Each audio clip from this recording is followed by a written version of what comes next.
Hey folks, we're back on the Get a Grip on Life podcast. On today's show, I have Wayne Buckingham. He is the owner of Buckingham Fine Art in Uxbridge, among other things. He's also a cowboy. That's right. Uxbridge has cowboys, and Wayne Buckingham's the number one cowboy in Uxbridge. Beautiful property up there. What a wonderful part of the country, Canada. And we're very thankful that he came on the show and he shared some stuff about art and his own life, and it was wonderful. But, there's a but, if you want to start your own podcast, before you hear from Wayne, if you want to start your own podcast, you want to create your own digital video media, you got to go to getagripstudios.com, man. That's getagripstudios.com, fully virtual all around the world. Anywhere that you are, Get a Grip Studios is, as long as there's a nice, powerful internet connection there. But for right now, let's go to Silver Buck, Wayne Buckingham, on the Get a Grip on Life show. Welcome to the Get a Grip on Life podcast, Wayne Buckingham. How do you do? Doing well. Yeah, it's a nice day out there. Couldn't find a better day to come up here, man. Wow. Here on the ranch, yes. So I always have to be careful, Wayne, when I go to the bathroom at your studio. You know why? Why is that? The last time I walked in there, I ended up buying that beautiful nude. I don't know if you remember that. I do recall that, actually. I'm kicking myself because I can't remember the artist's name off the top of my head. That was, I haven't seen him for a bit, Scott. Yes. Yeah. You know, he has beautiful art. Yes, he does. Yeah, you probably saw the piece there around the corner. It's a new one in. Did you? I didn't, but I've seen a couple Daniel Colbys here. I recognize them right away. The one there and the one there. Yeah, he's an outstanding portraitist. He sure is, actually. When you see his cityscapes and his forests, I have one of his forests, and I commissioned a couple pieces by Daniel. Yeah. The kids? No. None of the kids, but of my wife. Yeah, that's probably better because the kids change and wives, they do, but I think it just lasts better. You know, there's a captured beauty that a good portraitist can get. Yeah, you got to move that mic if you're going to drink that coffee. Oh, he's getting trouble. He's having trouble. Grab a sip. So, but you know what the problem with that piece I bought is? There's a problem with it, Wayne. It's too beautiful. Really? Tell me about that. It's not age appropriate for me. Does that make sense? I'm not entirely sure I understand that exactly. I certainly know what appropriate means, but in terms of age, meaning your age? Yeah, like with who I am right now, that piece of art is too beautiful. Like it's such a wonderful like it's a woman, such a beautiful woman. Yeah. And she's in the nude. I don't know how he captured the light or whatever he did, but it's very powerful. And I hung it in my office at home. And when people came in, they really looked at it. And it was like, I needed to be maybe 65 to hang that in my office. My kids are growing up. Maybe they're married and they have grandkids. So appropriate for your life at this time with the kids to stay. I get that now. Yeah, totally. But I mean, I understand your reasoning. I'm not entirely sure that it's correct because new drawings, paintings are about the human form, and not to make it too boring, but it's that's what it's really about. And a beauty, in their case, beauty has to come out. But maybe it's ugliness that's involved in a portrait, and that has to come out too. And they both have their own beauty in a sense. So there's an artistic value in painting depravity or crudeness or ugliness. Yeah. But I don't know if it sells. You know, Picasso was actually great at that. He was outstanding at how ugly his women were. That said, and before he was the Picasso that people know, he was a realist, and people. A lot of people say, "Oh yeah, that's Picasso. I know Picasso," and they may not know that much about art. They know Picasso, but if you were to show them an earlier work, nobody would even hope to guess, and are amazed when they see that. Yeah, he was. It wasn't his his Cubist work, or whatever that period was called, where he painted. Yeah, that was the Cubist period. Guernica or whatever it was. That period wasn't hiding a lack of skill or talent. No, just different. Yeah, like he was putting out a different album or something. He wanted to say something about fascism. Yeah. And you understand with that Guernica piece, and so a good artist has something to say. Right. Always. I say always, but when you consider, say, a landscape artist, that's a different thing. But their thing to say is, well, they're talking about the beauty of the land, or perhaps the starkness or the barrenness. We got a show coming up that is called Wildlife in the Land. And this is in, I think the word is protest to what is happening with this whole climate thing that's going on. It's just huge, and it's real. In fact, it's scary real. Well, most people don't think of it as the end of days. That's the problem. That's exactly right. It's the end of life it could be the end of life as we know it. Like if when you listen to the scientists about it. So like I follow, like, you know how you kind of follow a story. I follow, certain magazines articles about climate change. The Economist writes about it quite a bit, and the economic impact of climate change, and how, like, technically what could happen. And part of me, I go back to the Chicken Little story. Okay. Yeah. So who in this story is Chicken Little? Who's the fox and who's Goosey Lucy? And they all end up in the fox's lair and trapped. And then part of me wonders, like, if these guys are legit, they're talking about the end of days. Yes. Yeah. End of days as they knew it, or thought about it, or considered it. But we're talking about worldwide. Yeah, for sure. Planet, like the end of days. Planet end of days.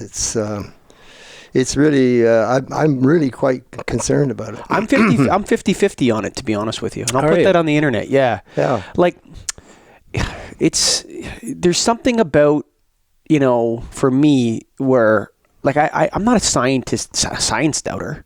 Right. Right? But I am a doubter of those who wish to predict the future. Right? That I doubt. I'll go along with that, except that, excuse me. Except that the scientists have a different perspective on their view of what is a calamity as opposed to the man on the street.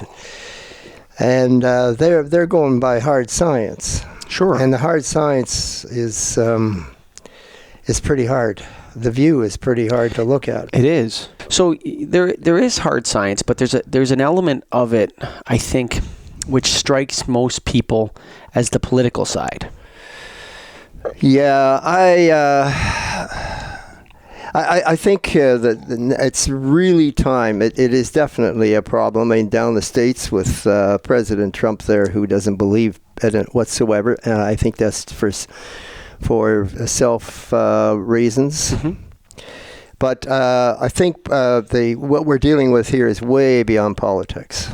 And even although politics will play a part in getting it going, the problem is that it involves the interactions between nation states, and that becomes very complicated. But this is not a podcast about climate change, and you and I you're in the art business, and I'm an art lover. So what I want to ask you, though, is you have a show coming up, and it's dedicated to what? Is there an awareness factor? Let me back up a little bit. I've been in the art business, over 40 years, and so I've been through some periods. And there are periods in art, in a bigger picture, the periods can be quite long. But the wildlife period, I'm going to call it, happened when Bateman broke on the scene, Robert Bateman. And with when was Robert, that? When was that? That would be in the late 70s, early 80s. Okay. And with that, it was actually very good for the art business because they broke, the publisher of Bateman's paintings broke with the wildlife thing and limited editions. Limited editions, there's a concept. People had no idea about limited editions. They come from a much older period in the art business, but that's another story. I'll just leave that there as it is. But so they brought this forward. Mm-hmm. And suddenly people were buying art. Prior to that, there was, in Toronto, I'm going to say there were 6 or 8 galleries in the whole of Toronto. And they were all original paintings, of course, that they were selling. And so when Bateman brought that on, it was cheap art and people could hang it on their walls. Prior to that, they had family pictures and photos, and that was it, a bit of religious paraphernalia. Sure. And that was it. That was the art. Except for the wealthy people who could afford to buy whatever they want. And, of course, they had great collections. And so that is what happened. That's what brought it about. And, the democratization of art. Well, you could say, yeah. It did wonders for the art business because people went from ultimately from the limited edition reproductions to buying original art. Original art then became something that was very important. It was a symbol. It's a symbol of taste, education, money, even. So that was helpful, and suddenly people started buying wildlife art in particular because Bateman was so strong. And all artists that wanted to be artists became artists and started selling limited edition prints, and they were making a lot of money. It was good for, I'm going to say, 7, 8 years, maybe 9. There was a recession in the late 70s, and then in the late 80s going into the 90s, another recession. And here's where the bomb... I remember the second one. Yeah. Here's where the bomb exploded. People had, some people were buying, they were investing. The price of prints would go up amazingly. They buy a print this week, and in a couple of months it was twice the value, maybe 3 times the value. So they started buying them in quantity from an investment point of view, not from an art point of view. Putting them under the bed, as the saying goes, somewhere to store them safely. So then the second recession comes into play, and what happens? People tried to sell their prints, and nobody wanted to buy them. And the sales of those, the sales of those prints that didn't sell just absolutely killed the limited edition. I'm making broad statements here, but I think I know I'm pretty close to the mark. Yeah. And then that broke open the idea. Well, you need original paintings. And that sort of was the growth of the art business, and in the sense of people wanting them, and the sense of suddenly there was galleries everywhere. There were limited edition galleries selling prints all over, well, right across the country, right across the world even. And there was even a franchise. I can't remember the guy's name of the franchise. There was a few of them. I knew one guy who had a franchise, about 20 or so stores, and he got out. I think he got out safely and made a bit of money. But had he sold earlier, he would have done really well. Sure. So you created, you had a boom bust cycle. We had some innovation. You had some innovation in the business, right? Which was the limited edition. Yeah. What it did was it brought art to the masses. Yes. Like quality looking art. Yeah. And it gave people and the path that is, so then there was a big bust because the limited editions are really not worth anything. Yeah. The only thing that has enduring value is the original piece. I think. Yeah, it's worth what people will pay for it though. Yeah. So even original pieces fade over time, Some do, depending on the artist, yeah, sure. No, but I mean, there's a sense that, like, for example, you don't know when you're in a movement till after the movement's over. Yeah. I would agree with that. So you're talking about the limited edition movement. Yeah. Well, now, having said that, I mean, people were, I didn't really get into selling the prints. At that point, there was a Doesn't seem like you that much. No, I never did. The only prints I got into selling and promoting was the Casson prints. That was huge. That was huge in of itself, simply because he was the last living member of the group of 7. Yeah, I mean, that was it. Plus, it was great art. People loved it, and still do. But you're basing it on your association with the original pieces, though. Yeah, absolutely. And who knew at the time? I mean, they brought out books. Fabulous books. Is the publisher that brought out the first set of books on Casson was a set of 2, an edition of 50 books, and they came out at $9,500 per book. Ooh. And sold out in about 3 days. Holy mackerel! That was the power. It was a new medium, the book, a limited, and the books were fabulously bound, fine leather. I mean, I have some here that we have to sell. I'm reselling them for clients I sold them to in the past. Anyways, that worked in the limited edition, and it was legitimate. And the prints did really well. The prints came out in sets, and they were $20,000 for a set in a wooden box. And there was 25 or 30 prints in the set, beautifully published, the best publishing you could ask for in terms of printing. And but the problem was the publisher, after Casson could sign no more. In fact, he was only initialing, which was fine. I mean, you sign a mortgage, there's parts of it where your initials count just as your signature. So that wasn't bad. The problem was he then brought out posters and redid all those prints that were supposed to be limited editions. That's the problem. So they still have a given value simply because it is Casson. I mean, my idea is that the books would still carry. This sounds like the hockey card boom bust cycle that went, or the baseball card boom bust cycle of the 90s as well, where people tried to, I don't know, we have these cycles. It goes back to the, East China Sea cycle of the 1750s or something like that, where people get all, into a vibe, and then there's like the movement of the masses and the values go up, and then inevitably they crash. But, what is it? Photography has this problem inherent to it. Like photographic art? Yeah, photographic art. I met remember that photography? I think I met him here.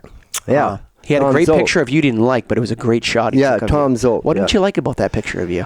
Just personal. It really captured you, man. Yeah. I loved it. Well, yeah. Well, I was, I'm two people. I'm an art dealer, and I'm a Western horseman. Sure. And you looked like a Western horseman on that. Yeah. I was at that time. He shot me when I was out to get. I think you had the big coat on with the collar around it and the cowboy hat. Yeah. Oh, I always have the Western coat. hat. Yeah. The big coat. Yeah, it was late in the spring, or the fall, rather. And you were looking with it. You had a bit of I don't know if it was a sour look. It was a Marlboro Man kind of look. Well, I don't know about that, but I remember I asked him, I said, I'll buy that piece if you give me the negative. Yeah. Do you remember that? Yeah.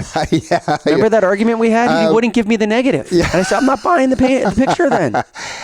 I don't know why he wouldn't really. He doesn't need the money. He's in the same neck of the woods as you buy the his wife. piece. It's mine. Yeah, I agree. Remember, I think you were supporting me. You were like, give him the negative. I think it was.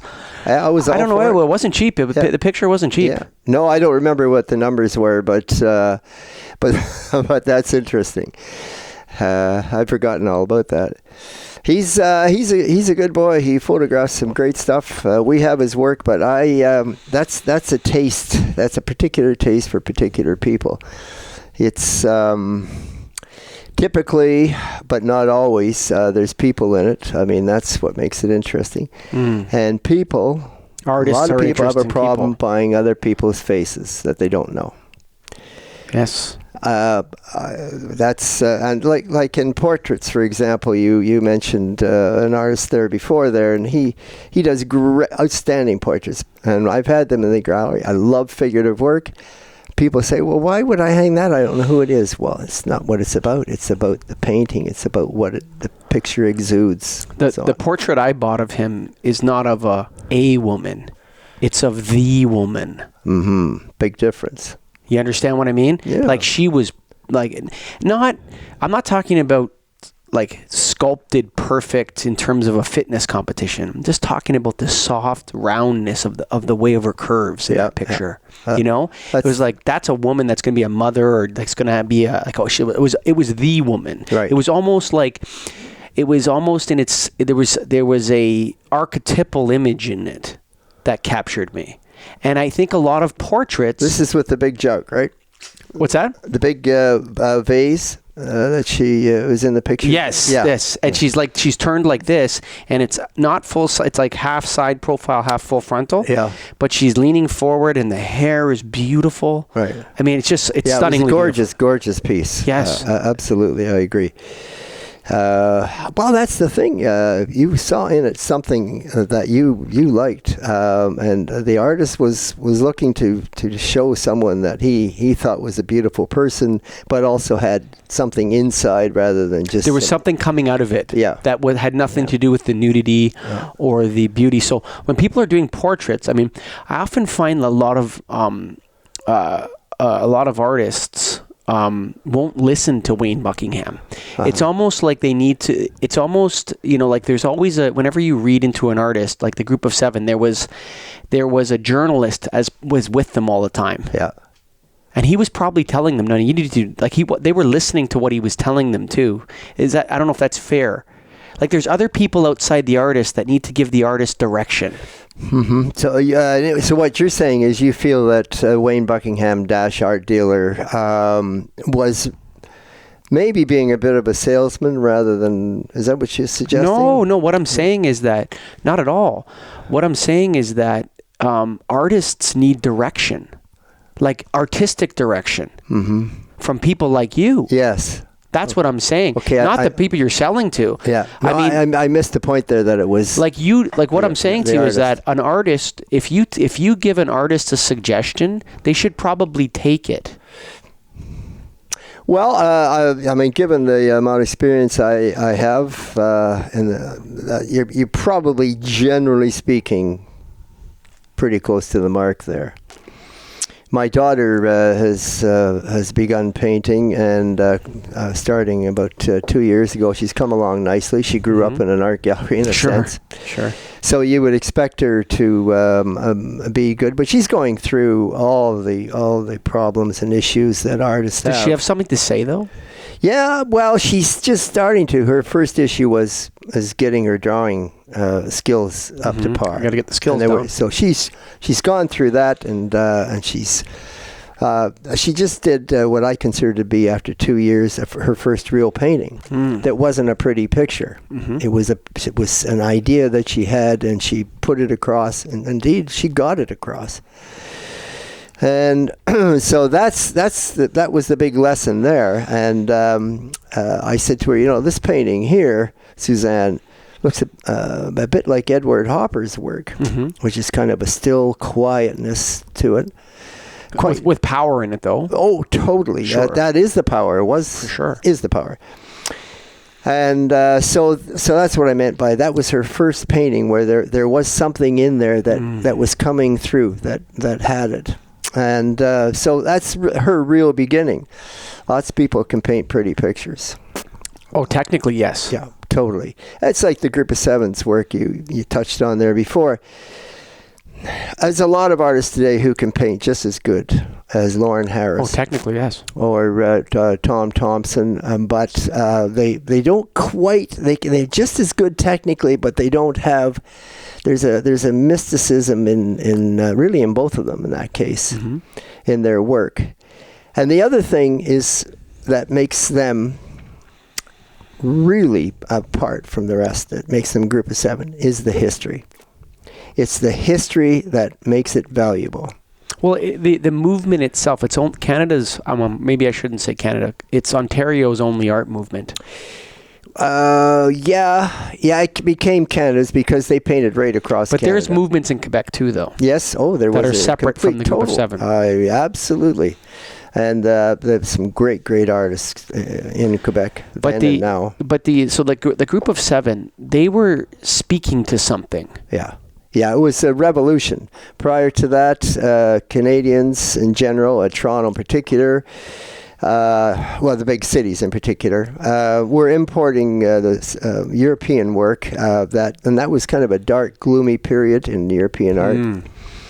And so, consequently, that's what you saw. And the wealthy families bought all that up. And then when Group of Seven came out, that didn't go well. It didn't go well at all. The first couple of years, they just the press slammed them. They called them all kinds of horrible names of the period, which doesn't make much sense to us now. But their words literally were not as clear as to their meaning. And but 2 years on, 3 years on, they started to pick up, and suddenly, in about 5 years, they broke and they were huge, and then they became the real movement. And then MacDonald died at the end. They started in 1920, and he died in 32, I believe it was. Yeah, and it kind of ended it. He and Harris were the beginners of the Group of Seven.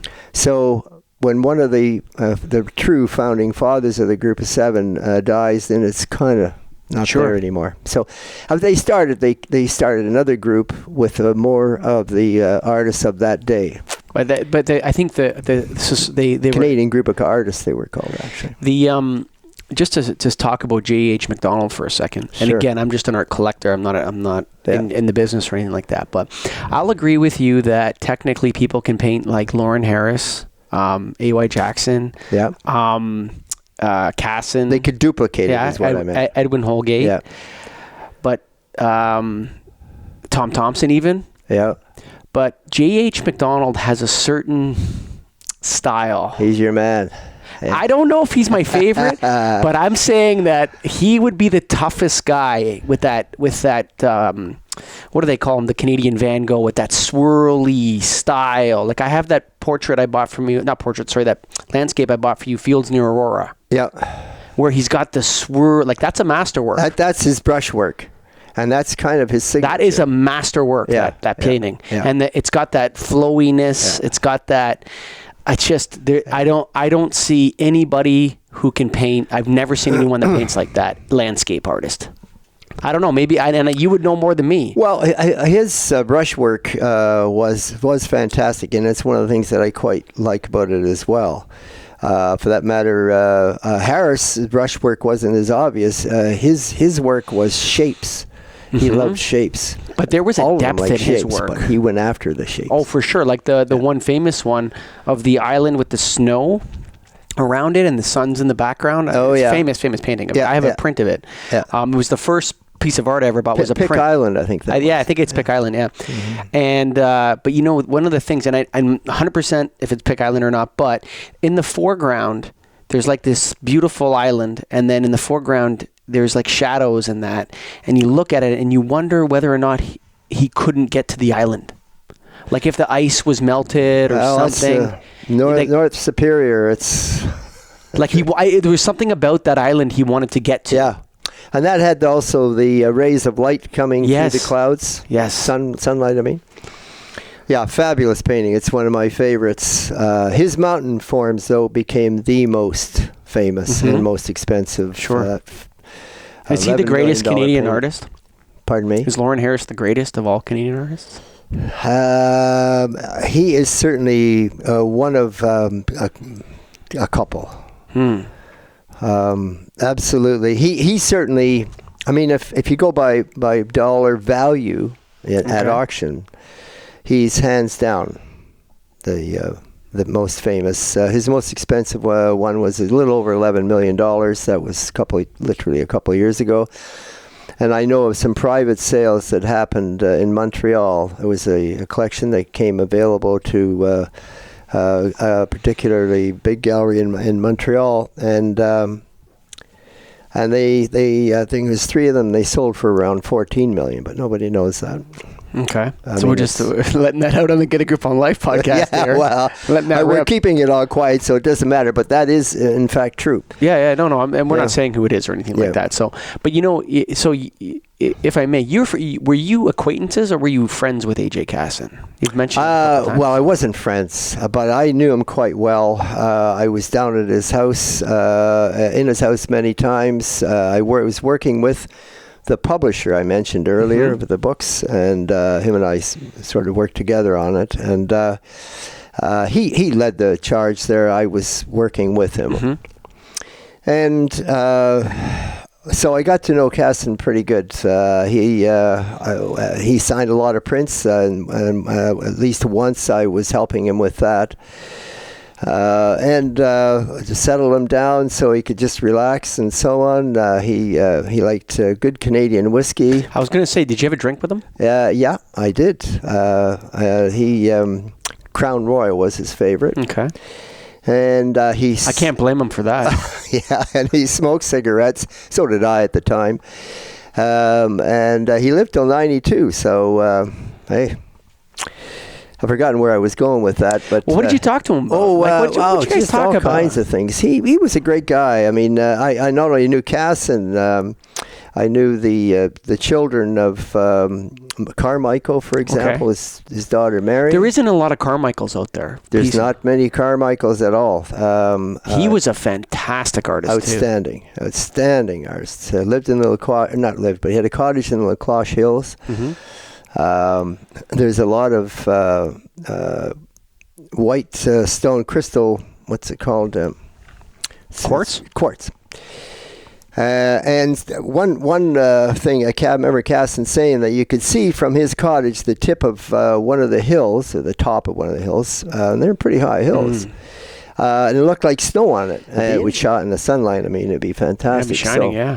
So, I mean, there's one little thing that we have a picture of myself and my wife with Casson on an opening of the first book I was telling you about, the $10,000 books. And 9,500 actually. And so, yeah. I saw him many times, spent time with him, was at his house, his wife Mary. He had, in the dining room, he had one wall was a scene, he painted of course, and the wall would be maybe 8 feet high, maybe 10 feet across, and it was a forest scene in the fall, and there was a couple of deer in there. I mean, it was very commercial in terms of an image, but that's all he wanted, that's what he wanted. And he got it. I mean, today that's pretty common stuff that you can buy. I mean, you can get stuff for the floor, never mind the wall now. What do you think the group of seven were actually saying? What were they trying to say? Well, they were trying to say that this is Canadian art, that they wanted to have their. It was art. Just a flag in the ground. Yeah, totally. And all of them, except for Lauren Harris, who was wealthy, that was Massey Harris money. And he actually financed a lot of the things that they did, the boxcar trips, for example, up into I've just forgotten the name of that canyon that they were at. And the train went through it, and it was beautiful, and they did it in the fall, I think 3 years in a row. At Agawa Canyon. Yeah, a lot of people don't realize this when you mention it to them, but these areas were largely inaccessible at that time. Yeah, except for the train. Yeah. Absolutely. So it wasn't like they, Lauren Harris wrote a check, they jumped into a float plane and flew up somewhere and quickly pulled out their stuff. They had to lug all that stuff into the bush. Well, they used the box cars. It was outfitted with a stove, and Lauren Harris paid for this, and and they used the spur line up there, and I'm just want a little top up too, or do you want some more in there? Yeah, a little bit. Yeah, thanks. Sure. So they were Lauren Harris outfitted this box car. Yeah. And they could sleep in it. As I say, it had a wood stove in there. And did he take that all the way out west? No.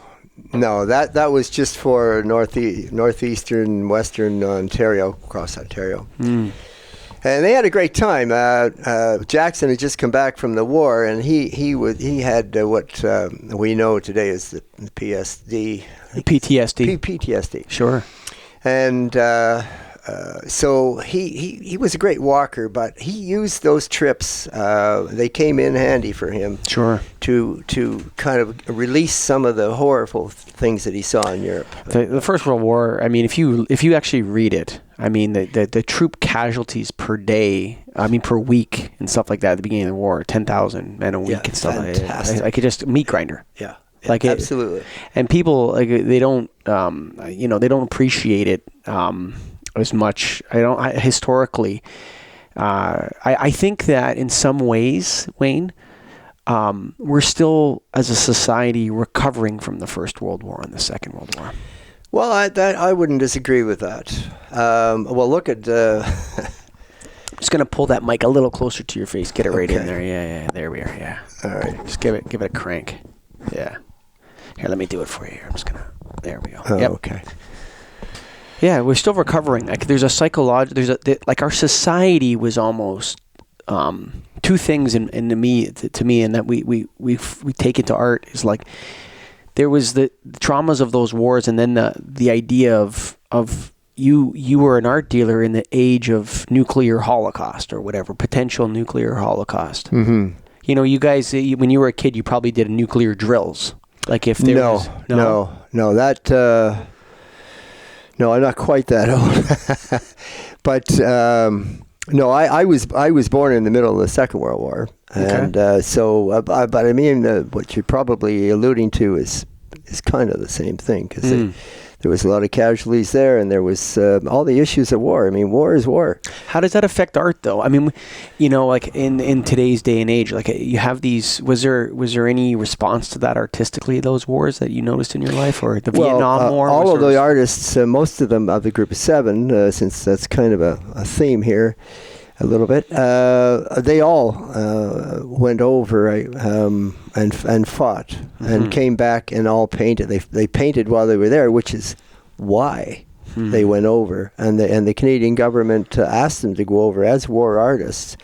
I mean, there was cameras, but you get a different glimpse of things through art than you do from a photo, it seems. And so they went over and they did that, and it wasn't just a group of seven. There was many artists. That's no doubt from all the countries in the world. The war art is scary from the First World War. So is the poetry, actually. Yeah, exactly. So so then they come back and they brought their paintings with them, but.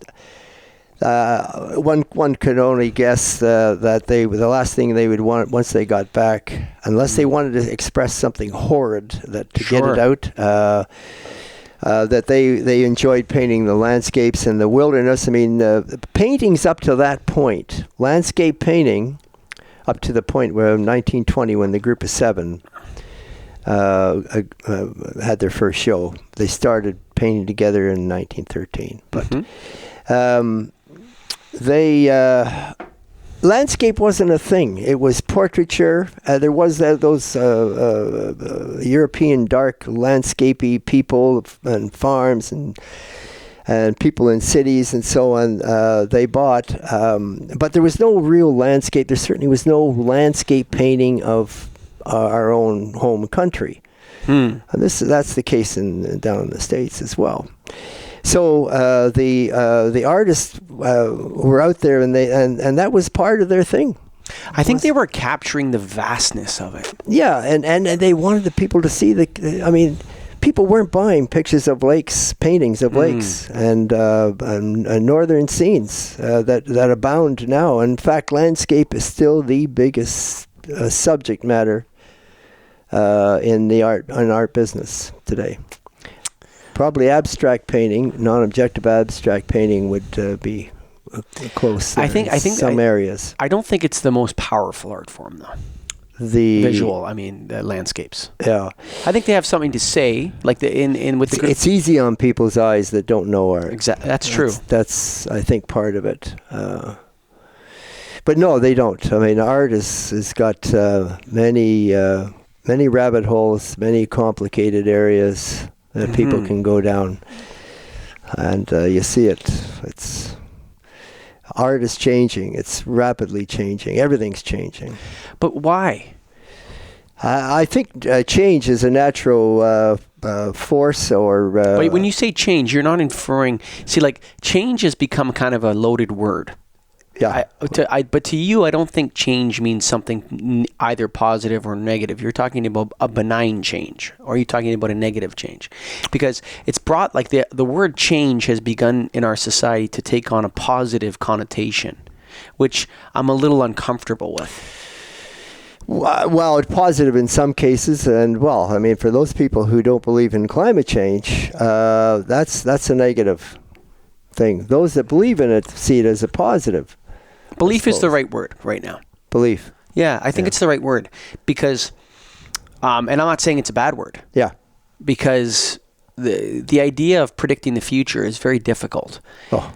Yeah. And there's a lot of uncertainty in the world right now. I mean, there's economic war going on right now between the United States and China. Like, it's a full-blown economic war. Totally. No different. Yeah. In fact, there's a lot of similarities between the 1930s and now and the U.S.-Japanese relations and the British-Japanese relations than there is between the China and the European Union. European Union and America's relationship to China. Mm-hmm.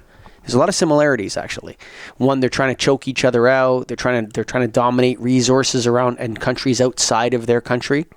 You know, like there's a sphere of influence that China is growing and America's backing away from. And then behind that, you have climate change. Yeah. Like these are big problems for the world to face. Huge. Just that's part of the whole scary thing. We're so addicted to oil in every aspect. It's in part of every aspect in our life. Plastic, for example. Mm-hmm. You can't live in Canada without oil. No. Oh, in terms of income, you mean? No, you can't live in Canada. Canada has to have oil. Gas, we're vast. Yeah, we can't heat our homes. We can't run our society without gas and oil right now. It's not possible. Right. Like, we don't have. Not only is it not possible, even if we had all the money in the world, it's not technically feasible at this point either. Like, that's a big problem. It is a big problem. Probably oil is the biggest problem at this point. And its derivatives, I'm talking about oil and its derivatives. We don't need to change, but we have an oil furnace. It's not that old. It's fuel oil.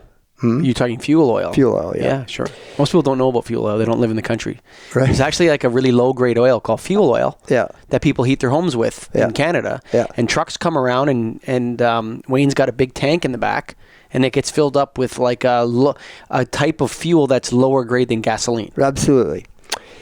So, we're going to put in a new propane furnace and the whole works, sure. and I don't need to, and I mean, you know, it's going to cost a few $1,000. Yeah, sure, it ain't cheap.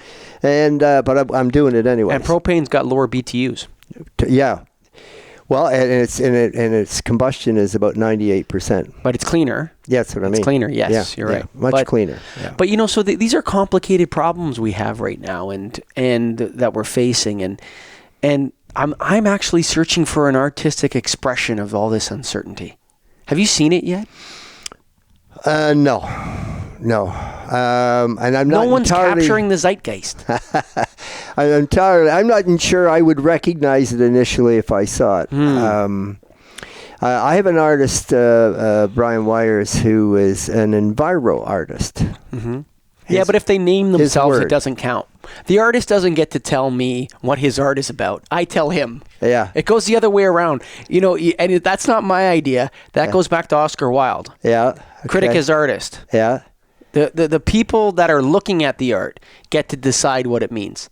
There's nothing worse than an artist telling you what their work means. Right. It's so egotistical. My work is about this. And this is your work speaks for itself. Super graphic, though. But hang on. Your work speaks for itself or it doesn't speak. Mm-hmm. Mm-hmm. You can't tell me what this means. Yeah. It has to tell me on its own. Well, you know, a lot of art has a feeling to it. People buy. I sold a painting just yesterday there that the reason the lady bought it. Excuse me.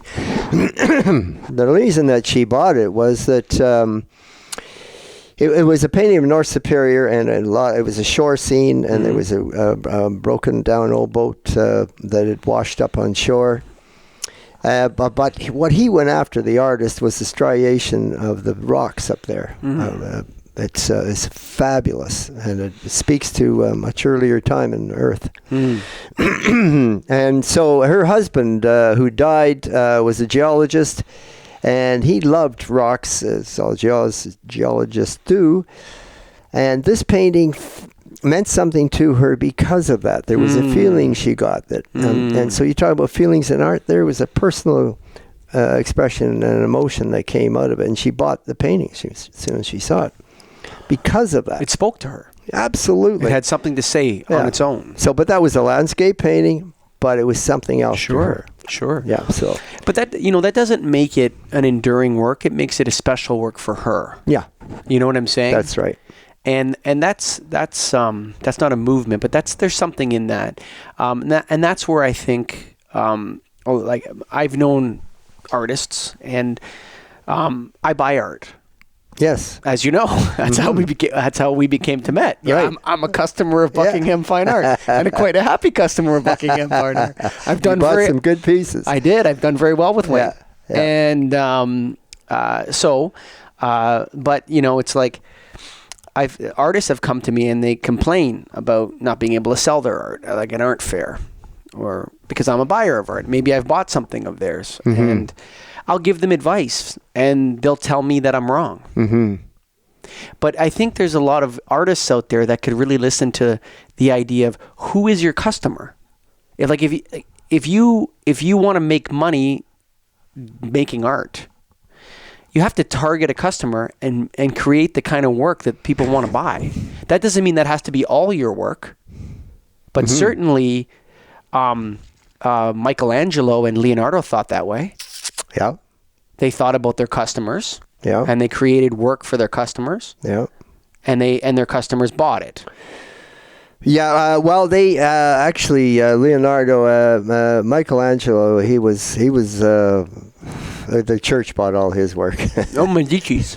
I think it was the Medici family. The Medici family, yes. They were money lenders. They were huge. They were big time. They bought art, but the Catholic Church bought. Yeah, they had to sell it though. They had to sell it. Yeah. So I think a lot of artists don't think like that. They think that people don't appreciate your art, but maybe you need to think about what the people appreciate. Yeah, there's a dual system there, you know. But you mentioned change earlier there a few minutes ago, and one of the changes that's happening now is the younger people, the millennials, and there's another word that they have for that group that I just can't think of at the moment. But they're not interested in the values that people who came not that far before them. For example, antiques, not a chance. They're dead. They don't buy antiques. Mm-hmm. Yet they buy their furniture is and part of this is obviously to do with their age. They buy IKEA and that sort of thing, and their art also comes from IKEA. I don't get young people of that particular age, and I'm not sure what that bracket is of age for millennials. But they don't have the money to shop at They don't have the money, but they don't have the interest. No, I think it's the other way around. Well, they won't take it from their parents. I get a lot of parents coming in and saying, we got lots of art, but and I offered it to the kids, and they don't want it. They don't want our art. Wow, that's a big change. Wow, I know what you're saying now. Yeah. There's almost like, but there's a little bit of. To me, there's a little bit of inappropriate parent pressure there. Maybe your children don't share your tastes. I mean, if you were to say to your kids, listen, this is a work by the master Canadian artist, J.E.H. MacDonald. Yeah. And it's worth guaranteed, there's pictures of his in the National Gallery of Canada. Right. Just so you know. What do you mean? Yeah, you want to go see some of his other work in Canada's National Gallery? Mm-hmm. I think that the kids are going to be like, okay, I don't care if I like this or not. I'm going to hang on to this. Mm-hmm. But a lot of art is people's tastes. And maybe your kids don't share your tastes. Well, I think that's absolutely right. That has to do with taste, certainly, without question. But there's no background to it. I hear this all the time about our kids aren't interested in our art. And, their parents would have spent thousands, and maybe they got to 12 or 15 or 20 pieces of good art in the house. Sure. And now what? Because that was one of the things they were doing, is they were buying the kids would get the work. Our kids, now maybe because of their growing upness in the gallery, but theirs is kind of an arm wrestle view of what paintings they're going to get, which, by the way, we long ago resolved. But So I'm happy about it, but if it was the opposite, I what do you do with Wayne, that? are you saying that you have a valuable personal collection? It's got some value. Yeah. Yeah. So, but here, so here, I see an opportunity. If somebody had the money and knew where the movements were, if there's a bulk of paintings that are coming available, that the millennials, because you got our generations are kind of like this. Like I'm in a Generation Xer, so I'm in squashed. Like I have a small generation of people, like a block of my age, and we're kind of squashed between the baby boomers and the millennials, which are a far bigger block, right? So the tennis boom of the 80s directly related to the baby boomers. The golf boom of the 90s directly related to the baby boomers. Like these kind of booms and busts, nobody builds a huge societal program for Gen X because Gen X is very small. So the millennials are not ready to purchase this art yet. But maybe when they get to be at the point in their 40s and early 50s, they'll be saying, my dad had a picture by that guy, whatever the artist is. Yeah. And man, that's $3,000. Yeah. Well, that's $20,000. My dad had 4 of those paintings. Yeah. What happened to them? Oh, you guys didn't want them. Wayne Buckingham came along and bought up the collection because you guys didn't want them. Right. I mean, it looks to me like there's that presents a unique business opportunity right now for somebody that knows what they're doing. Though. Yeah, I think you're probably right on the money there. That as they mature, the realization, and another thing, by the way, that fine art is mostly bought, but not all, by higher educated people. Sure. And or successful business people. Yeah. But they're all high that's educated. higher, Yeah, for sure. I've read of collectors donate huge collections to, say, the Art Gallery of Ontario. And they weren't necessarily, one in particular, wasn't particularly well educated. That is to say, formally. He grew up, he loved art, he went to all the museums, he read, and he became obsessed and became educated. And he bought and made a lot of money and gave $20 million worth of paintings to the AGO. Wow. So there you go. Art collecting is probably a sign of, never mind education, probably more likely high intellect. I would agree with that. Someone who spends their money on art rather than Ferraris is someone of higher intellect for sure. Not intelligence, but intellect. Intellect, yeah. So let me ask you about that idea. So you mentioned the question I would say to those customers of yours that are in here saying, Wayne, my kids don't know. Have you sat down and explained your art to your children? See, that's another angle to this. So I spent about my son and my daughter. My daughter's 16 and a half, and I was 16, and my son's 14. Okay, so I brought them and showed them my art collection, and explained each piece to them and why it was valuable and who painted it and why it was important. And then I took them and showed them some of the nudes that I've bought. I have 4 beautiful nudes, 2 of which I got from you. Right. And I explained to them why that's not pornography, and why this is beautiful art, and why it's important, and then why do you only have men? Why don't you have any naked men? And I explained to them why. Yeah. This is your mother and I's art. It's in our bathroom in our house, and the female form is to us is more symbolic, and it's easier to make into a piece that's non-offensive than the male form. It's difficult for male nudes. Male nudes have a hard time. It's hard to be. Very hard. That's the social values there, and the concerns that. I'm not saying there's not an art to be represented or spoke to there. I'm just saying that it's difficult for you to hang a male nude in your bathroom. Yeah. But the female form expresses something different. It's the goddess of earth rather than war. Or exactly. The nude male drawing or painting is more acceptable if it's from a 3/4 back view. Sure.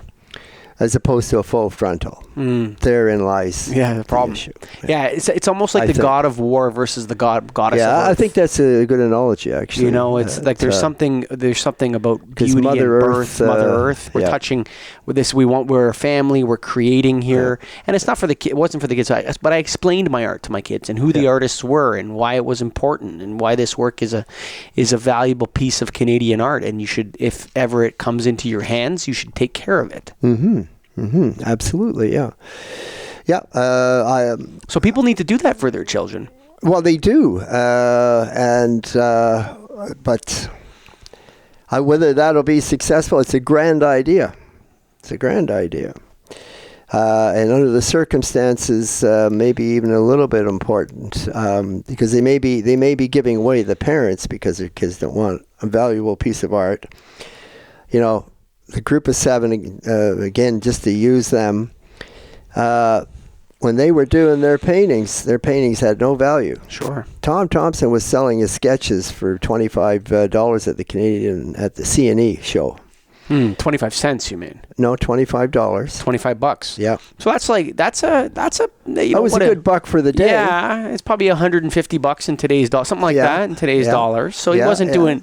He was, and to buy it there as well. But it was a great gathering, a greater gathering than it is today. You still need people of high intellect in 1917 to buy a piece of art for $25. That's right. Yeah, that's right. Anyways, now, so they didn't buy it, and now that paint. I mean, I can tell you categorically that a sketch in 8 by 10 inches, if it's Canoe Lake, and the year 1917, it's worth at least $3 million. Oh yeah, for sure. If not more. He died in 1917. Yeah, if not more. Is Tom Thompson the greatest of them all? He was, I would say, at the same height, if you will, as Harris. I'd be tough. I have a tough time. I mean, to say that to pick between a Harris and a Thompson. Thompson had something in his paintings that just came through. Just fabulous work. Just to bookend that one thing too about the parents and the art. I wonder also, like, one of the things is if you can't explain the value of your art, that's a problem for you if you're an art collector. Like, you should have, like, especially if you're getting to the age where you're thinking about who's going to be your executor, who's going to run your will. Like, if you're at that age, you need to have a detailed itemization of your art collection, where you bought it, how much you paid, and why it's important. Otherwise, you could have issues of provenance, right? Like you need to have that paperwork set, I would say, in a binder set up so that someone can open it up and say, I bought this at Buckingham Fine Art. It was bought before that at Roberts Gallery in Toronto, and originally it was shown at this show. Right. If you have that information makes your art a lot more valuable, actually. Well, yeah, and at the same time, people should keep their receipts on their that they got when they bought the painting, and typically, assuming we're buying a relatively decent bit of art. I mean, it doesn't have to be a lot of money, but a good piece of art, and on the back is the seal. Or not the seal, but the label, tag. Buckingham Fine Art. Yeah, on the back. And there may be more than one label on the back from various galleries. And all of that, of course, is the provenance. And that provenance is important. For sure. We got a Casson here up on the wall, and that's got 4 with my label on it. I haven't put it on yet. We own that painting. It's got 4 different galleries, and all of them are good name galleries from across the country.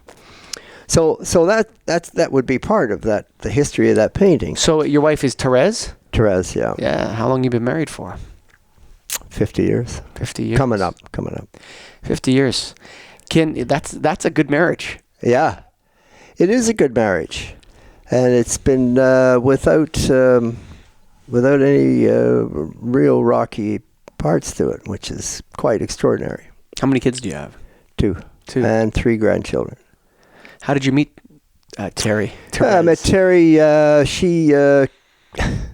I don't know how she did this. She's 22. She decides, she came from England. She's Irish, full blood. And she decided that her parents were thinking about her mother. They were mother and father separated. Were thinking of going to Australia. She didn't want to go to Australia. She wanted to come to Canada, and then maybe go down to Australia. So she came to just jumped on a plane, effectively got off, and now what? Huh. Imagine. Yeah, sure. And went to the agencies that. God, I can't think.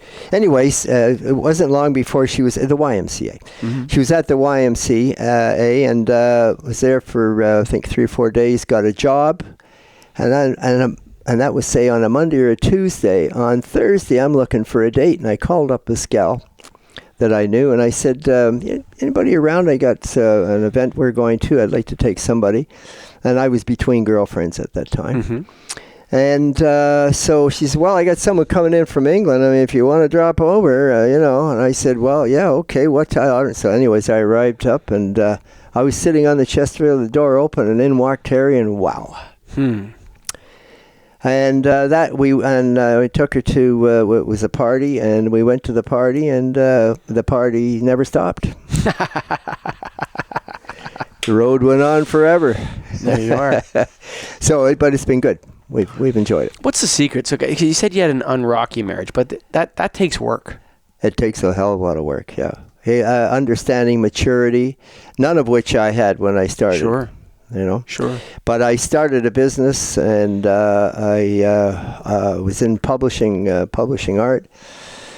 And it was a hard go. I was working 7 days a week. I finally had to break it down to taking Sunday off. I did do. Anyways, I built it up, and we were right across Canada. I was selling work into Europe, and then that first recession hit. Mm-hmm. Cost me my business. Just everything just stopped. This was an art business? Say again? This was an art business as well. Yeah, it was. We were publishing art. That's what I really wanted to do. But we were publishing other things, knick-knackery, and I was buying some stuff. And we were very successful. I had all the big chains. And Crash. Lost her. I started over again, but this time, and I was in the corner of this gallery I knew downtown. He says, "Well, look, I got a corner in the back. I got a desk. You can have that. You put in your own phone. I need some framing." I sold $50,000 worth of framing for him that year, and away I went, and I was off and running. Cool. Yeah. So it was a good thing. It was the best thing that happened. So we went through all that, and we've had all lives are up and down. Sure. They are. But overall, we've succeeded. We moved up here, never looked back. How long ago did you move to the farm here? 1980. Did you? Oh, really? Yeah. Did you always have horses in your life? Yeah.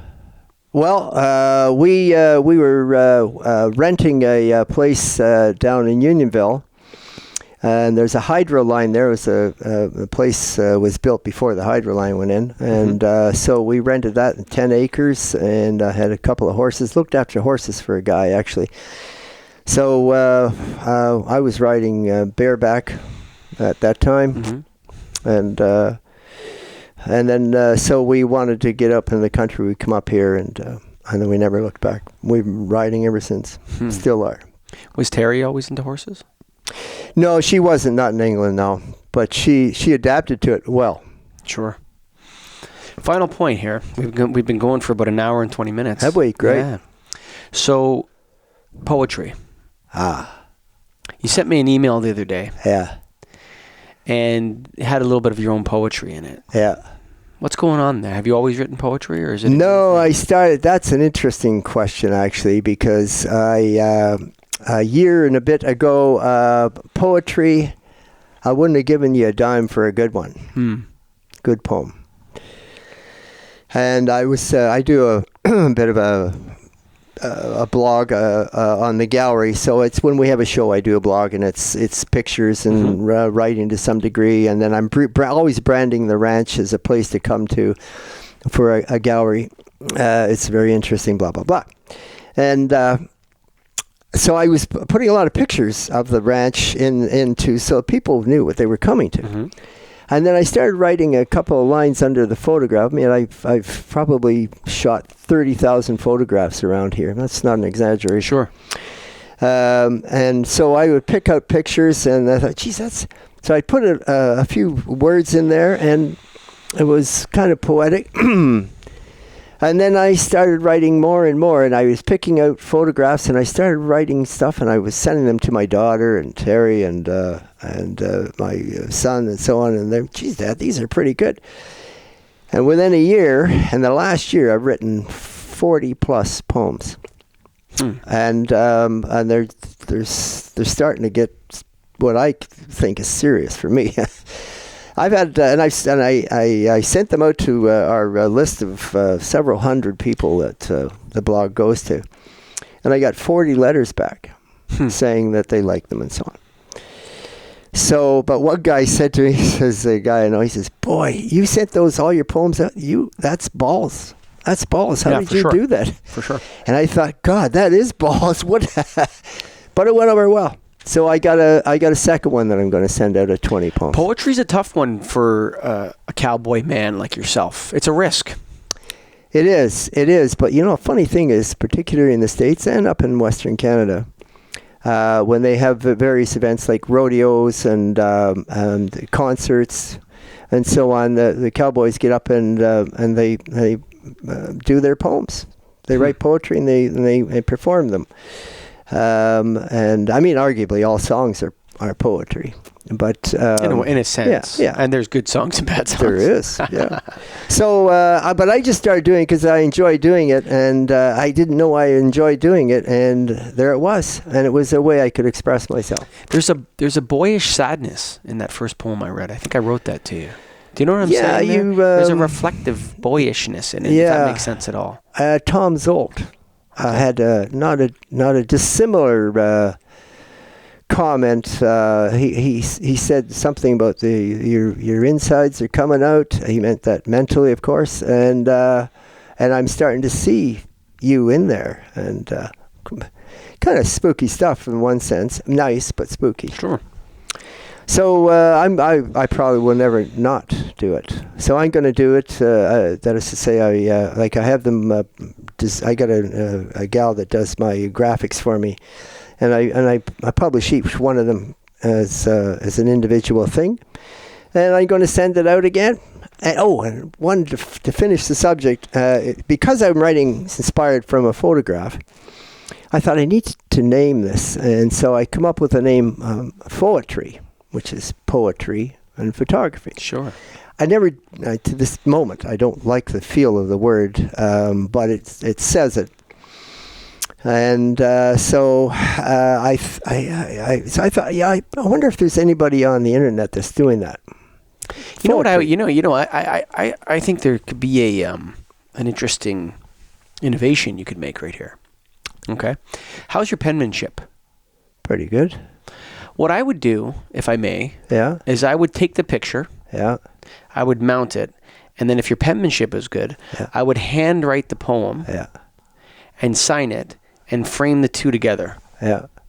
And maybe if you can include a negative, if you have a negative for the picture, and say you get everything. This is the only version of this poem that exists. Yeah. Write it once, that's the only version. Yeah. And this is the original piece of photography with the negative of it. It's all yours. Well, when I got to the internet, I couldn't believe it. There's a lot of poets out there. But what was interesting is that there was a section called poetry. Oh, no. Jeez, I couldn't believe it. And they are in their thousands. They actually have shows, and I'll end it with this. They're kind of like a room, or in this case, it would be like a tent. And they have the poems, and they are written out in many cases.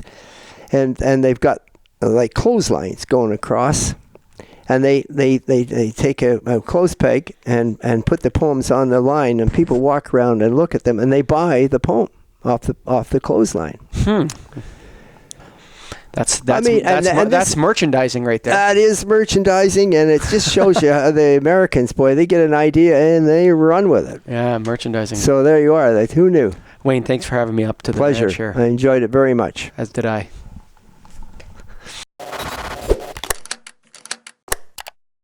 Well, thanks to Wayne Buckingham for coming on the show. Wayne, always a pleasure talking to you, and I'm glad we were able to record one for once. But you know what? Are you looking to start your own podcast? Do you have something to say? Do you just want to record and forget about all the work that goes into making a podcast? Why don't you go to getagripstudios.com, baby? That's right, getagripstudios.com. That's right, we have per piece pricing for podcasts. We take care of all the work. Scotty in the studio there will do everything you need to do. So go to getagripstudios.com, folks. Thanks for listening.